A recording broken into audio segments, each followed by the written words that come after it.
Good morning, everyone, and welcome to another edition of Ask the SCSA, which will be hosted every Tuesday and Thursday from 9 until 10. My name is Steve. I'm one of the safety advisors with the SCSA out of the Regina office.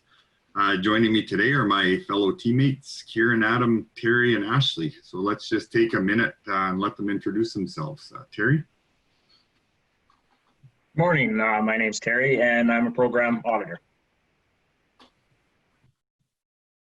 Ashley? Hi, my name's Ashley. I'm at the Saskatoon office. I'm an assistant program admin.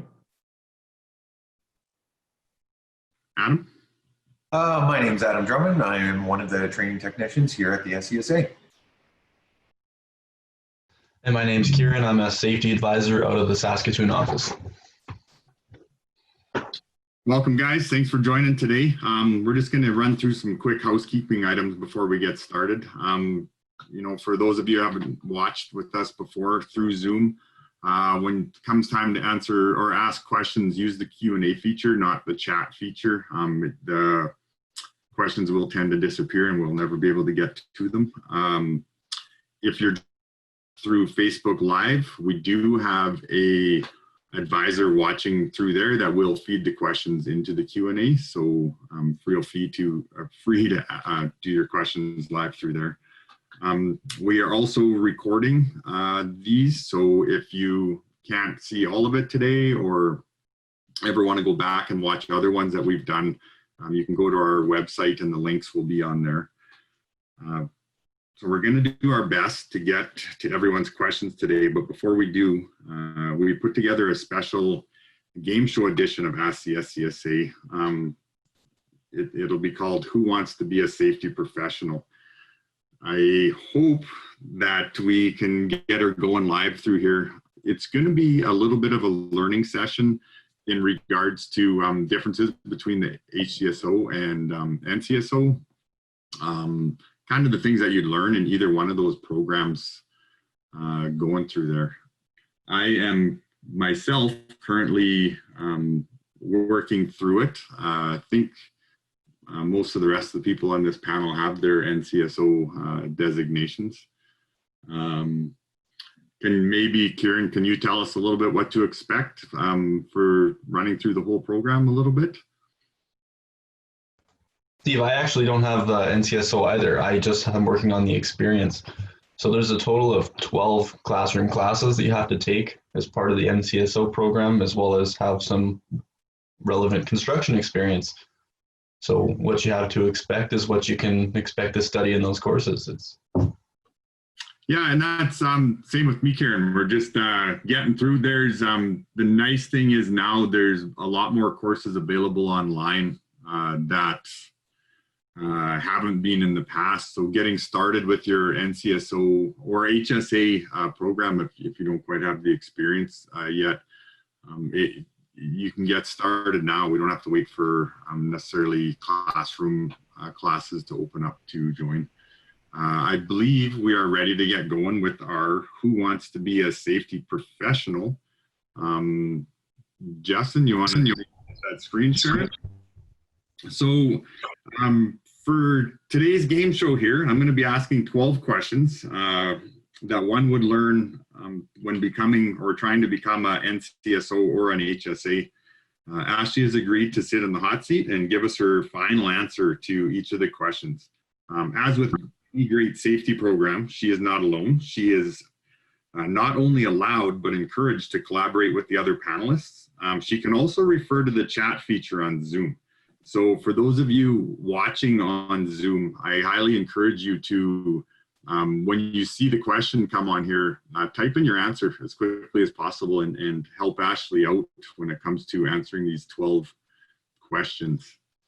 Are we ready to play, guys? Absolutely. Nothing beats a game show and a coffee in the morning. Yeah, so here we go. Without further ado, let's see who wants to be a safety professional.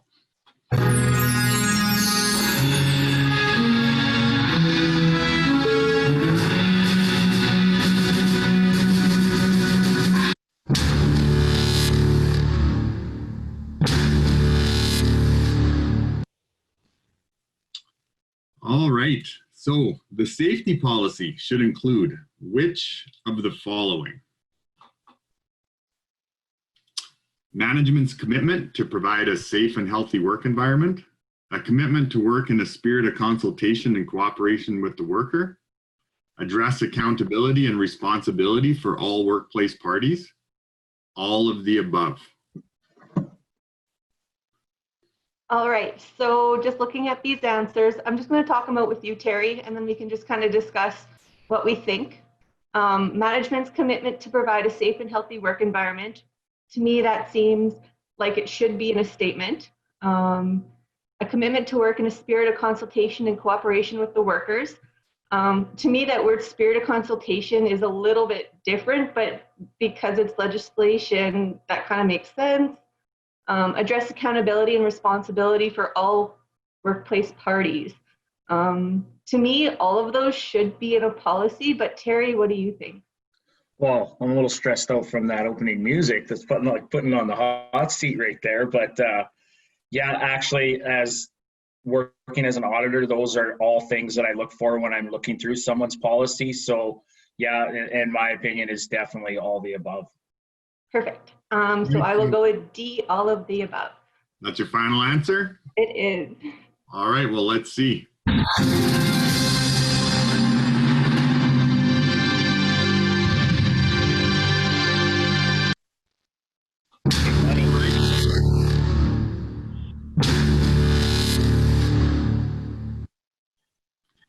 All right, question 2.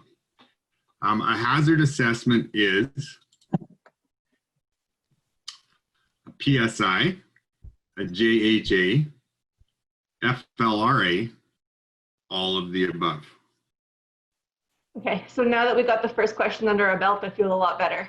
But that music is daunting. I like it.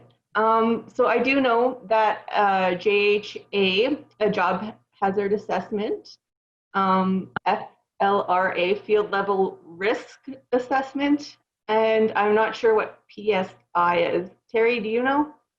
Well, I did hear someone comment earlier that it was pounds per square inch, but I don't think that relates here. But yeah, that's a pre-site inspection. So yeah, again, first thing coming into safety, it's all the acronyms, and people confuse a lot of these, and basically they're all similar.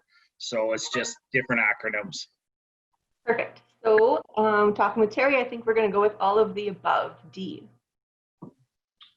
All right, that's your final answer? It is. Okay, let's see what we got.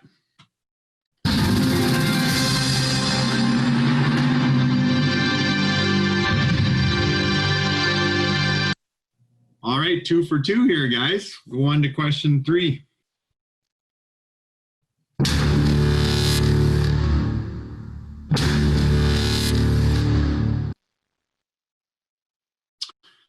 Company safe work practices are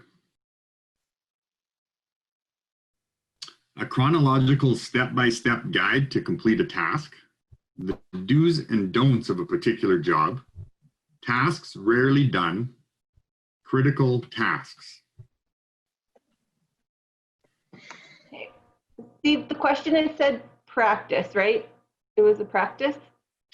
A company's safe work practices are, Okay. yes. Okay, so I know there's practices and procedures, and those are different things.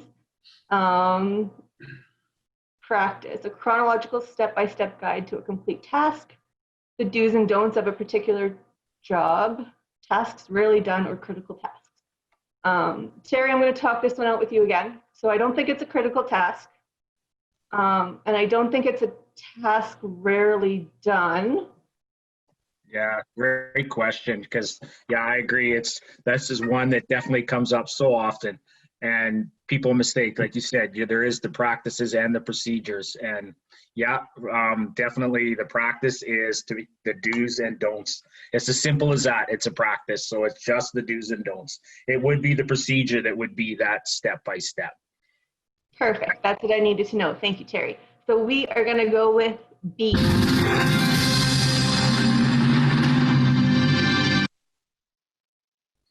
Big money. All right, we're doing great here, guys. Again, I invite everybody watching to join in the chat and answer along and help Ashley and Terry out here. Although they're 3 for 3, doesn't look like they need it so far, but there might be some tough questions coming up here. All right, let's head on to the next one.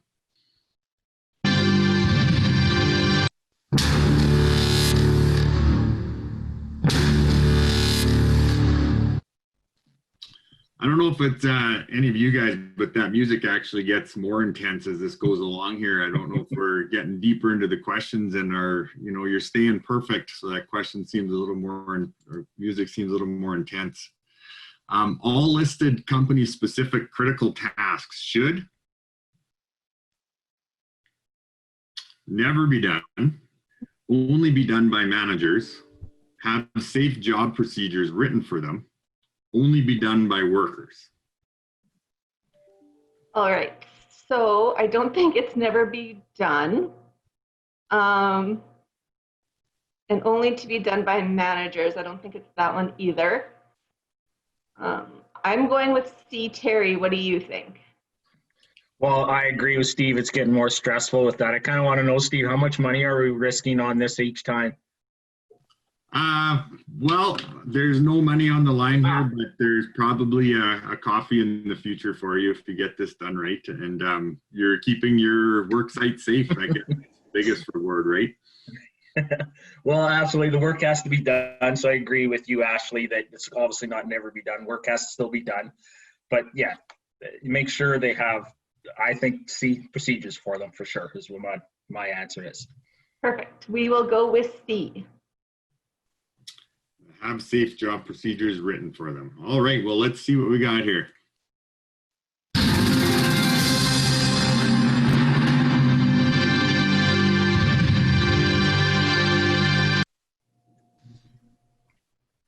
All right, that was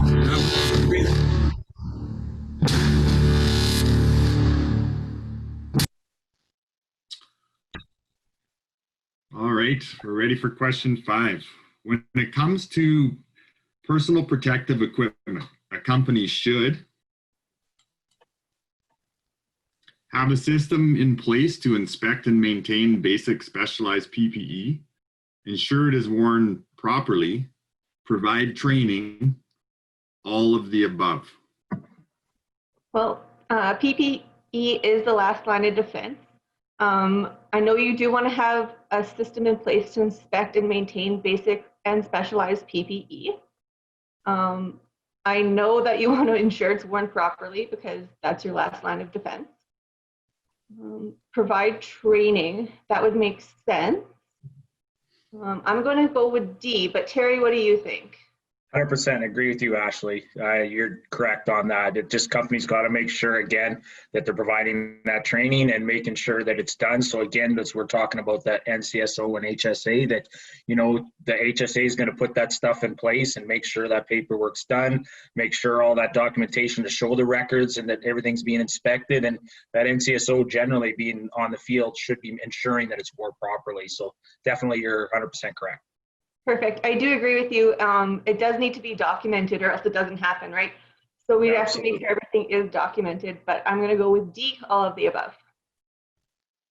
All right, and I just tried to check the chat feature to see if you needed any help, and I think we have a lot of nervous viewers here today that are a little intimidated by the music. Just remember, you can't go wrong. Whatever answer you choose here, the collaboration that you have with your team will help you find that correct answer. So let's try all of the above.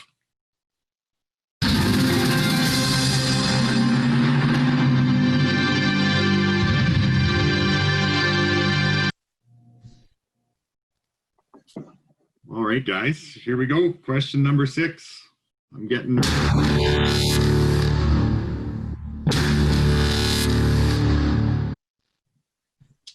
a company orientation should be completed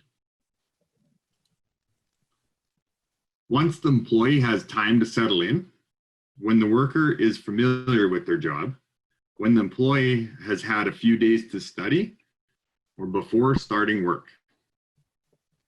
I love a good orientation. I think it sets a good expectation for the worker. So once the employee has time to settle in, I don't think it's that one. When the worker is familiar with their job, to me, it seems like it's a little bit too late to have an orientation to set the expectations. When the employee has a few days to study, I don't know what they'd be studying unless they're told to do something. And then before starting work. So as a safety professional, I would always say before starting work, because then it sets the expectation for the worker, and then it lets the worker know what's expected of them, but also what the rules are on site. What do you think, Terry? I agree 100%, Ashley, you're correct. Okay, so we'll go with D. All right, so before starting work, yeah, I'm gonna lean towards that one with you. Now, of course, if they've already started work and haven't done their orientation yet, it's not too late. Get her done. But I do agree that before starting work. So let's see what we got.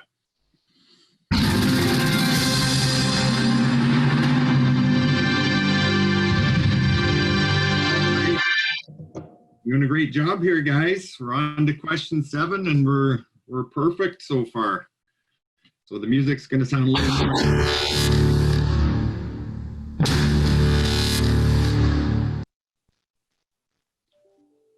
All right, toolbox and safety meetings are the same type of meetings. They are different types of meetings. They are different types of meetings. Only one is required to be completed, or they are different types of meetings. Both are required to be completed. All right, this is a tricky one. Toolbox and safety meetings, I'm going to say, are different kinds of meetings. I do know that safety meetings need to have a formal agenda and have all staff present. I don't think a toolbox talk does. So they're not the same type of meeting. Terry, what do you think? Yeah, looking at the answers here, you're right. And this is something that's confused so often. Yes, so B does, because they are different types of meetings. However, D is a little more, they are different typing, both are required. And that's something that I see quite often, that, people are not understanding that the toolbox is basically more of a site-specific meeting that's generally held with everyone, will be held with everyone that's on that site at that particular time. And the safety meetings are company-wide. So yes, they are different, and people have to realize they are different, and both for our core are required. So yeah, D looks right. Perfect, thank you, Terry. Yeah, I knew you had to have an all-staff meeting for a safety meeting, and then that does need to be documented and filed. But I agree with you, so it is D. All right, well, let's see what we got. There are different types and both required to be completed. Let's see.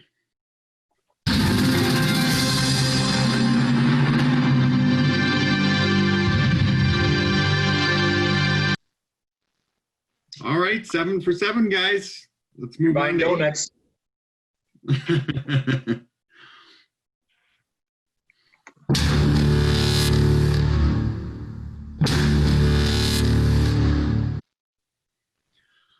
All right, formal inspections need to be completed on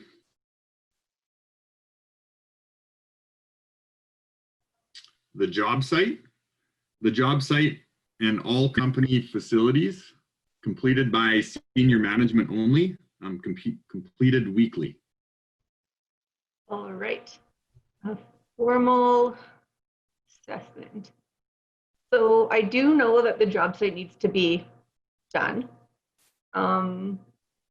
It does not need to be completed by senior management only. And I don't think it needs to be completed weekly. For formal, was it site assessment? Inspections, yeah. Inspections, okay. So I do know that the job site needs to be inspected, and then company facilities do need to be inspected. That includes office, shop, anything like that. Terry, or do you agree with me? Yeah, the completed weekly, they're completed by what makes sense for the company. The company will determine their frequencies, which they must do, but they have to determine that so that they can have a standard set out in their program so that we can audit that standard or what that frequency is. And senior management, no, senior management and workers, you want other people involved just to get different perspectives and different, they see things different. Everyone sees things different. And yes, the job site is correct, but yes, we also need the job site and all the facilities, the office, the yard, the shop, everything must be included in those inspections. So yeah, B. Perfect, thank you. So we are going to go with B. All right, the job site.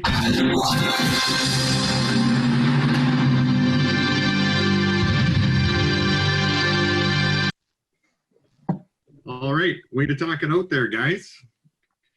That one's, yeah, some people, you think about inspections, it's just another step above your hazard assessment. So you want to do those every day, but this is kind of that step back. So not only are you looking for hazards, you're looking for, you're looking how the workers perform while they're doing their main roles there. So it's a kind of a step back. You're seeing the hazards, you're seeing if they're following their practices and procedures correctly. It's just another viewpoint. So, all right, let's move on to 9.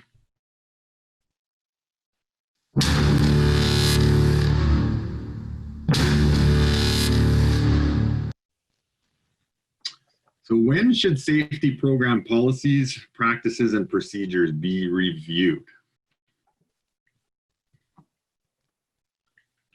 Monthly, annually, every 3 years, every 5 years. All right, so looking at this, I know it's not every 5 years because we do audits every 3. I know they have to be updated at least every 3. Why don't we do an ask the audience question? Let's get some feedback from what they think. All right, well, let's just check our chat here. Come on, guys, help me out. Yeah. Anybody in the chat want to help us answer this? We got monthly, annually, every 3 years, and every 5 years. We need to review those policies. It's great. While we're asking, I do have a annually written in there. So, and when we're reviewing these, again, it can be workers, management, anybody involved in using these practices and procedures. It is great to have involved in the reviewing policy. The workers tend to be doing those particular tasks every day, so they got great input. The manager is going to want to review all of this stuff anyways. So, so far we've only got one reply in the chat, and it's annually. Do we want to go trust our gut and go with the chat box? Let's go with the chat people. We'll go annually. All right, let's see what we got.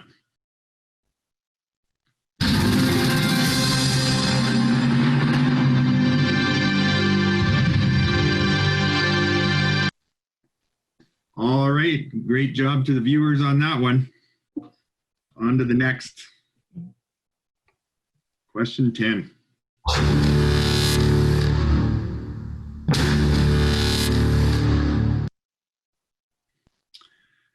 Maintenance must be completed by a journeyman mechanic,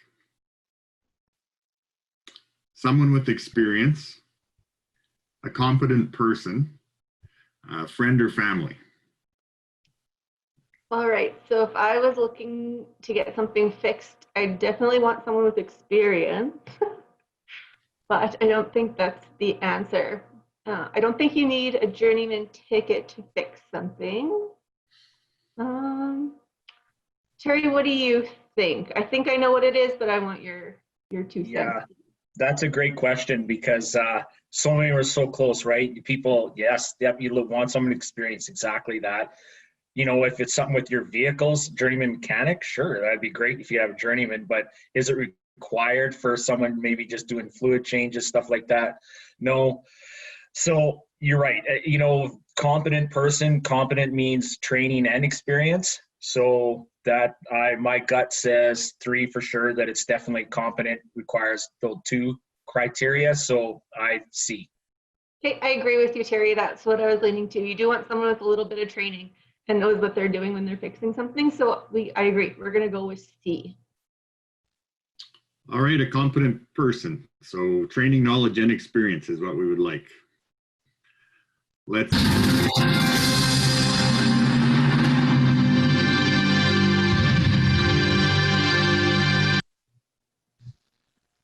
Yeah, and that makes sense, right? I mean, obviously, if you're getting your tools fixed, these things are, you know, good tools are part of your safety policy, or good equipment, depending on whatever you got. So having the right person fix this thing and making sure it's working properly is obviously the correct answer. Let's move on to 11.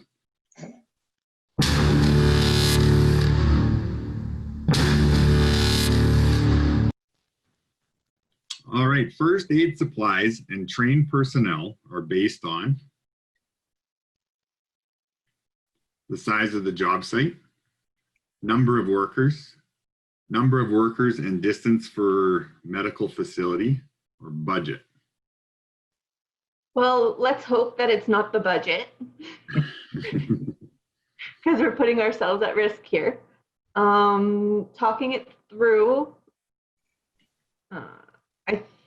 it's the number of workers for sure, because you need to have first aid kits enough to cover your workers. Size of the job site kind of makes sense.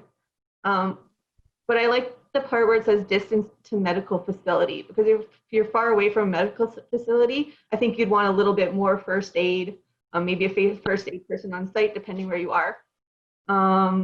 Terry, what do you think?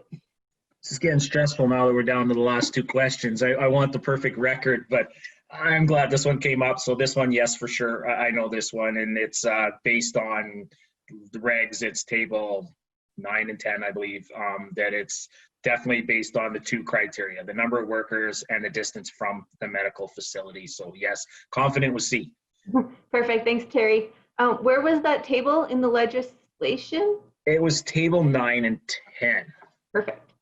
All right, I will look that up, but I'm going to trust you and go with C. All right, let's see. Number of workers and distance for medical facility. Final answer.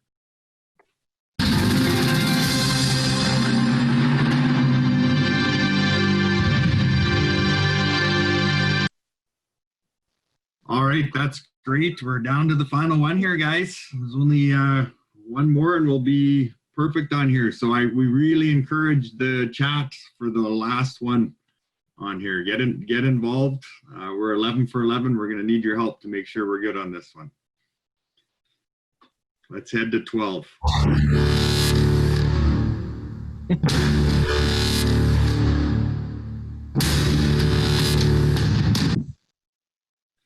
All right, what is the difference between an NCSO or an HSA? Is it the compulsory courses needed, field experience, the elective courses, or the requirements for Core C-Core? All right, I'm an HSA, so I do know this answer, but let's talk about anyway.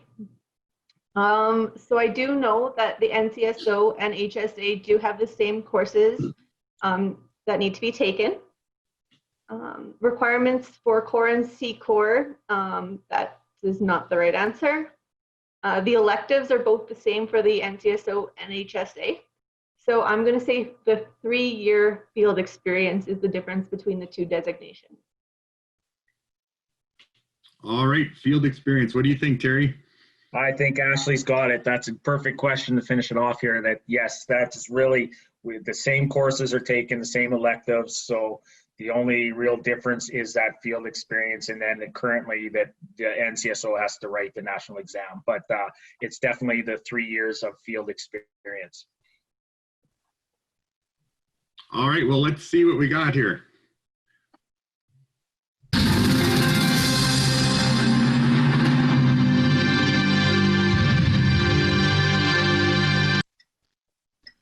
All right, field experience, 12 for 12. That was a great little game show here. I hope we learned quite a bit. So and we do have a winner. Oh, let's see. The winner is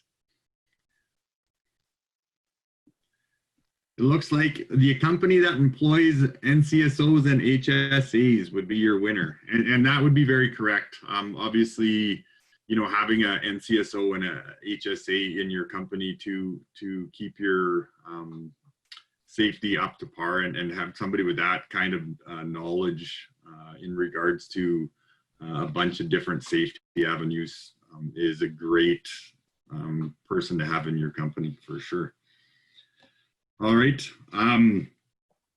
that's it for our game show segment portion of the Ask the SA here. That was great. I'm going to just remind everybody I'm seeing on chat about the tables 9 and 10 for the first aid facility. I think somebody was asking on there. I will log out. We've got a couple questions going on here. When do you need an OHC committee or rep? Do we need special training? I can answer this one. So for OHCs, reps and OHCs, it's all based on the amount of employees you have. So 4 to 9 employees, you need to have a rep. And a rep is just one individual that would have some training that pertains to OHC and investigations. And then outside of that, 10 or more employees, that's when you're going to have a committee consisting of 2 to 12 people. Your co-chairs are going to get some training for that, get some investigation and so on. And then the 1 to 3, I guess, employees, there's nothing in legislation stating anything except for that an employer needs to keep you safe. So just a reminder, 4 to 9, you're going to have at least a rep. And then 10 or more, you're going to have a committee consisting of 2 to 12 people. Okay, that's great. We'll move on to the next question here. That was answered really well. It was mentioned that orientation should be done before a worker starts working. Once they have completed it, do they ever need to review it again? What about site-specific orientations? Sure, I can take that. Yes, site-specific, you're going to have that because, again, it's just exactly what it says, site-specific. So you're going to want to make everyone aware, you know, the emergency response there, the hazards on that site. So definitely site-specific is going to happen. Once they've done orientation, again, like the other question was annually that we were reviewing the practices, procedures, and policies. So they are typically kind of doing an orientation over anyways, because you want to make sure annually that you are taking everyone back through that program so that they understand if there's been any changes or, yeah, just to make sure everyone's always familiar with the program. And I like Honey Crullers, just by the way there, Steve, you know, seeing we won that game show. Yep. Okay. I'm going to ask 2 of these questions a little bit together here. What is the difference between a hazard assessment and a work site inspection? And then what would be the frequencies of these? So I can touch on that, Steve. So the difference between a hazard assessment and a formal site inspection are pretty different. If you're looking at a hazard assessment, you're looking at something that's done before the task starts. So you're looking at the hazards on site, you're trying to recommend controls for them. And then you want to implement controls so the workers are safe before it starts. So when you look at an inspection, it's completely different because it's being conducted while workers are working. So you're going to want to have a site inspection enough times in a month that you'll be comfortable your workers are doing what you want them to do. So they'll be done either by like supervisors or workers with training, site safety, whoever you designate as the person that should be doing those inspections. They'll take a comprehensive look at the site and make sure that people are doing the practices and procedures properly. They're wearing their PPE correctly. They're not horsing around. They're actually at work. So it depends. There's a very large range of things you can look for in an inspection. And the best way to do it is by having a structured checklist so you don't miss a few things, as well as blank spaces so you can add some of the stuff that is ad-libbed into that. Okay, great. Just to go further with that, when we're talking about inspections, does the frequency need to be the same for work sites and the company facilities like the shops and the offices and that sort of stuff? Not always. The shop and offices through OHS and the OHC committee are to be inspected quarterly at minimum.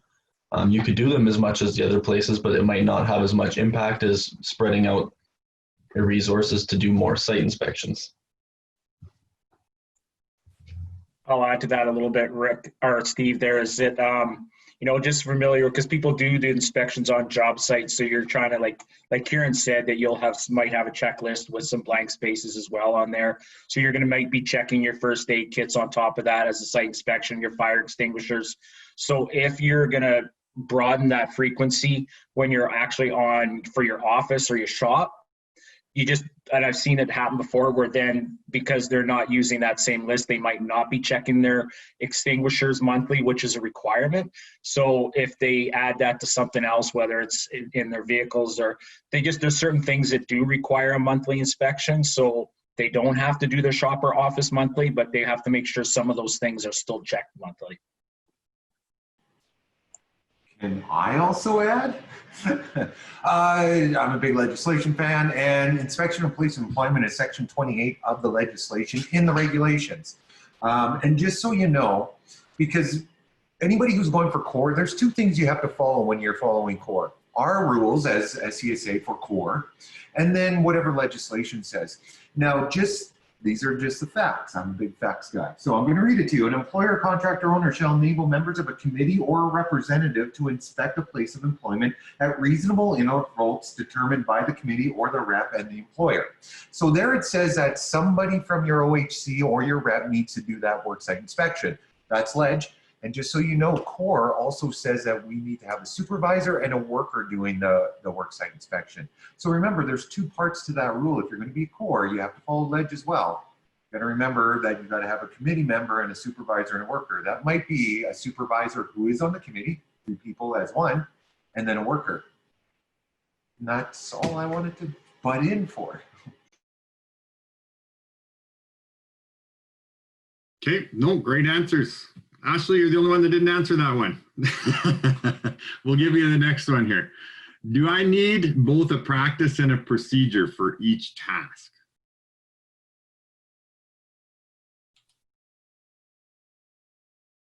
So I don't know how to answer this one straight. Yes, like you need the do's and don'ts. Terry, why don't you chime in on this one with me? I think you have a better understanding maybe. A lot of people will, a lot of companies will have both. I mean, it's a great thing. That's not going to hurt anything.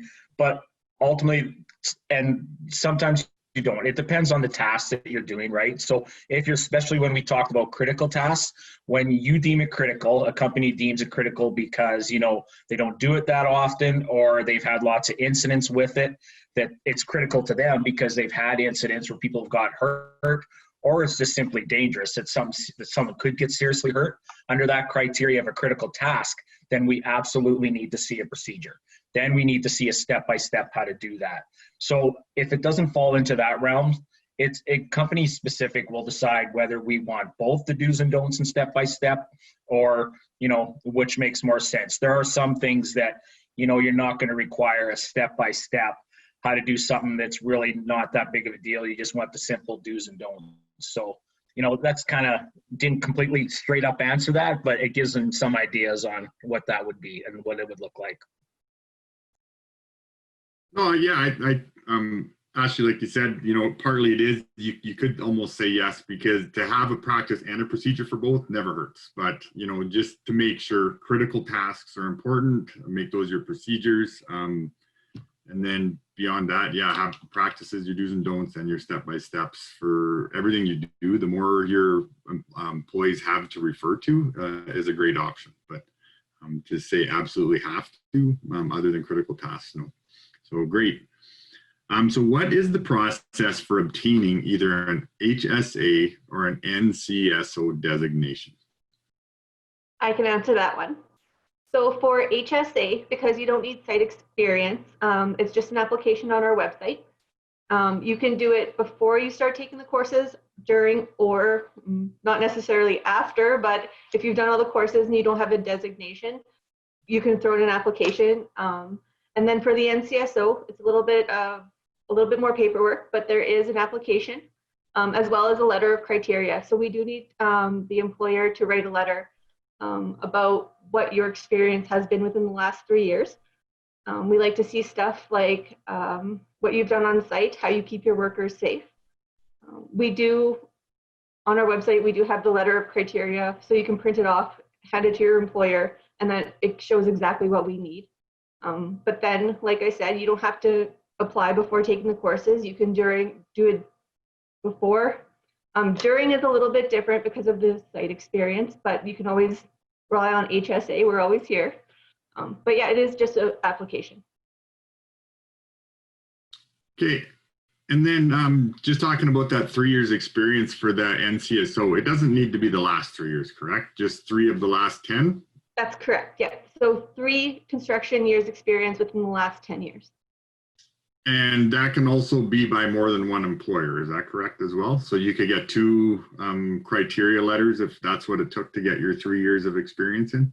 Yeah, when we're going through the applications, we look at all the letters you provided, we calculate the hours, and we'll let you know. Okay, perfect. So I have my HSA designation and have been working with my employer for 3 years now. Can I just request my NCSO designation now? So you will need to reapply as an NCSO with the letter of criteria. None of the courses expire, so the courses are still relevant, but we do need that criteria letter. Okay, great. It was mentioned that a competent person must do maintenance. Who can be considered competent? Can we deem someone within our company as competent? You can. It again, like we said, competent by definition is both the training and the experience. So you're going to have to show that. So that's what a lot of companies will do. You know, like I said, say for fluid changes, maybe they worked at a lube facility for years and they have the training that they specifically took for that there. Then they've also had the experience. So you just have to show competence. Again, it comes down to not just worrying about what the auditor is going to think, but, you know, depending on what maintenance they're doing, you got to prove, you do your due diligence to show that they are competent to do the mechanic work or fixing the tools, whatever it is. You have to show that they're competent to do that.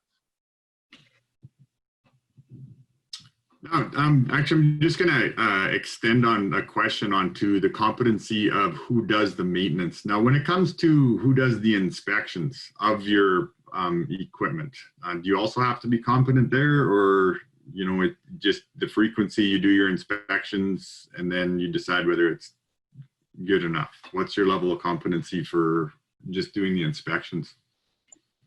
Well, again, that comes down to what you're inspecting, right? So if you're just going to say inspect that front end loader or skid steer, as an example, you have to have that training. So when you take your skid steer or forklift training, you're taught how to walk around, how to do the inspection, you're taught how to operate, then you get those hours of experience. So that's what shows you're competent. So it's going to be depending on what you're actually doing an inspection of. You can't just take somebody that you just hired and expect them to do an inspection of a scissor lift or a JLG and think they're competent. They have to have that training with the experience. Yeah, that makes sense. So, like, you know, depending on what you're looking for, the competency as far as inspecting go can just be teaching your new employee what to look for when it comes to a saw. Like, just check your saw guard or check for the cord. You don't have to know how to take it apart and reassemble it. You just have to know the difference between safe and unsafe, broken, usable. That's what makes you competent then for inspecting. And then you know enough to tag it out and send it off to somebody that's competent to maintain or repair. That makes sense? I think we're good. All right, so next, I have to inspect my fire extinguishers. We have small ones in the trucks. I didn't think they needed to be inspected that often. It depends on the fire extinguisher. Lots of different brands have the tags, but most commonly the tag says inspect monthly and service annually. That's the most common. Yeah, the almost like anything that you're supplied, manufacturer specs are a good resource. That includes fire extinguishers. Follow what it says on there as a minimum. You know, if maybe your company manual says inspect them even more frequently than that, but manufacturer specs are definitely a good resource when it comes to any of your equipment. Yes, Adam alluded to that earlier when he talked about, you know, we follow the core or C-core requirements and legislation regs, and manufacturer, those are, you have to look for all that criteria. And so when we come in as an auditor, same thing, we brush up on we make sure we're familiar with the type of company it is so that we understand what regulations apply to that type of company. And then the equipment they use, we have to, again, pay attention to manufacturer standards for the type of equipment they're using so that we can just make sure that they're following what they should be following.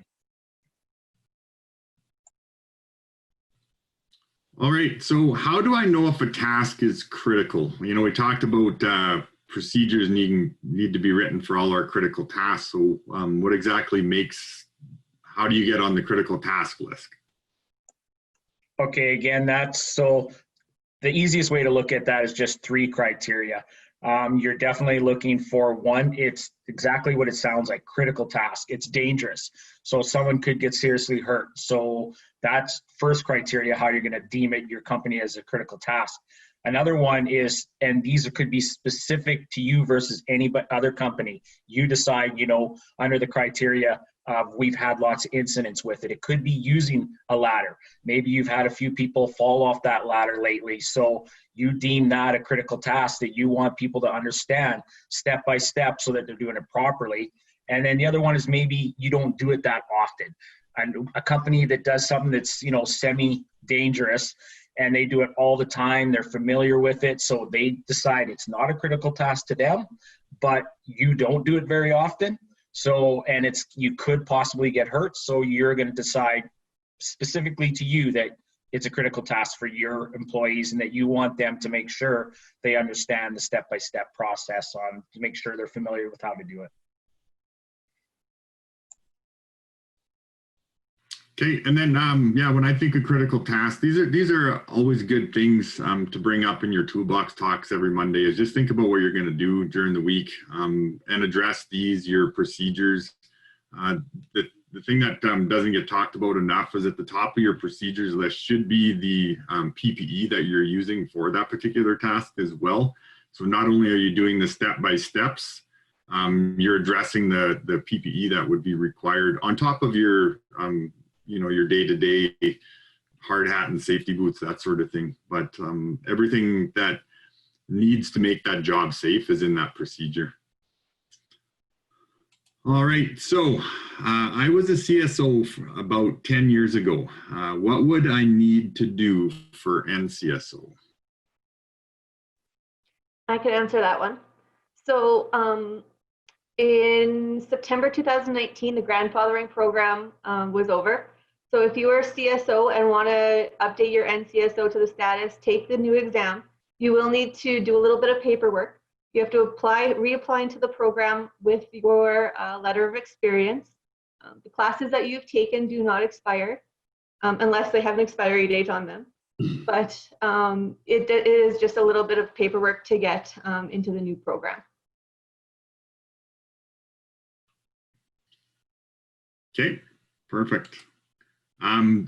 Next one here. I don't know how to reach my former employer for this criteria letter. Can I still apply? We do take them on a case-by-case basis. You can apply and then talk to one of our program people like me, and we'll talk through it with you what you can do. But we do take it as a case-by-case because we do understand that some businesses aren't around anymore. Okay, so if I take a class for scissor lifts, does this make me qualified to operate? It makes you somewhat prepared to be competent. So it goes over, our course in specific goes over 4 hours of how to do inspections, legislative responsibilities, maintenance, all the fun things involved with that. But what you need your employer to do is to deem you competent by finishing the 16 hours as laid out in table. Adam, which table is that? I believe it's 16 or 14. Let me just double check for you. I was caught on those two numbers as well. But basically it's a combination of practical and in-class experience that gives you the competency over a 16-hour training period. Sorry, operating a crane and experience is table 16. Table 14 is power mobile equipment training. That's your. Okay, and then I would go with anything else. You know, you hand this ticket to the supervisor on site and say that you can do all this stuff. Supervisors should always just make sure, doesn't matter what the task, whether it's power mobile or any sort of thing, just, you know, observe, right? And make sure that they actually are as qualified as they say they are, because one person could have a ticket and 10,000 hours experience, and one person could have just went and got the ticket. So again, competency comes down to knowledge and experience and training, right? So all of those is what it takes to make you qualified for certain tasks. I have over 20 years operating a Bobcat. Can my employer say I'm confident? Well, we kind or competent, not confident. Does anybody want to answer this? We kind of just alluded to it already.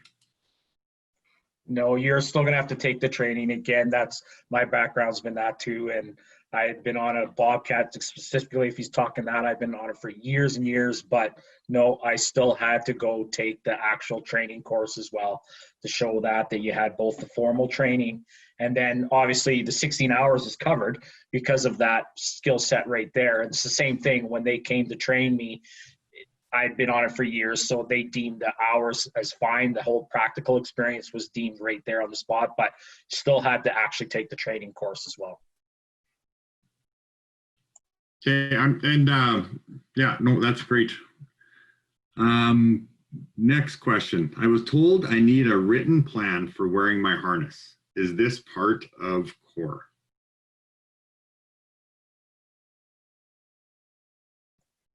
It is in the audit tool that you need to see the proper for wearing it as well, the procedures for fitting it and keeping care of your equipment. That has to be part of in your program. Okay, what is the difference between a toolbox and safety meeting? You know, we talked about inspections and hazard assessments. So when we're doing a toolbox meeting and a safety meeting, what would be the difference for those and the frequencies for each? Would they be the same? It depends on the company. Sorry, Ashley, I'll let you chime in. So the frequencies, the difference between a toolbox talk and a safety meeting is a safety meeting is, like we discussed earlier, a corporate message delivered to as many of the staff as possible. So a toolbox meeting is just a general basic safety meeting where you might review what's going on for the day, maybe some practices, procedures that are in a critical task, for example, or anything like that. So the main difference is how many people have to attend, as well as how often you have them. Most companies will have a toolbox meeting daily, weekly, bi-weekly, and usually a safety meeting is less often than that, maybe quarterly or monthly. Okay. Yeah, I was just going to make mention when Kieran was saying toolbox meetings have less people. It's true. It's usually department specific because the hazards that I might encounter on my job site might not be the same hazards some other of my coworkers would encounter at all that day because they're not on that job site. So the hazard or the toolbox meetings would be department specific. Does that make sense? Yeah. Cool. Yeah, and then so I guess to go, that's the department specific. So the safety meeting, you're just thinking of the overall safety of the company. You know, this is where you might want to talk about reviewing practices and procedures, that sort of stuff, where your overall scope of your safety program is, that sort of thing. Because it is a broad range of people. You know, you're gonna have your office workers, you're gonna have your on-site workers, that sort of thing. So it will be a bit of a different topic. And then just a little bit of a plug to our SCSA online. Lots of great toolbox talks on there as resources. You know, there's no end to what you can talk about. And if you haven't been to our site lately, it's formatted a little bit differently as well. So I encourage you to check it out and look at all the resources that we have on there. So. Next question, do we need a safe job procedure for every task we do? Similar to a practice, you don't necessarily have to have one for every task, as when you start a safety program, you're not going to have every single procedure that exists. So part of having a safety program is continual improvement. And over time, what you want to start with is the most hazardous jobs. So like we talked about the critical task list, and you go from there. So the next thing, let's say you're not a critical task, but it's hazardous, is working on scaffolds and then ladders and then working inside. Just depending on the tasks you perform, you want to assess the hazards of the overall scope of work that you do and make sure the procedures reflect the most hazardous work. And over the years, over the decades, that's when you can start getting ones for changing light bulbs and however deep you want to go. Okay, great. We got time for one more question here, and then they'll be wrapping up another edition of Ask the SCSA. So can I do a toolbox and a safety meeting at the same time?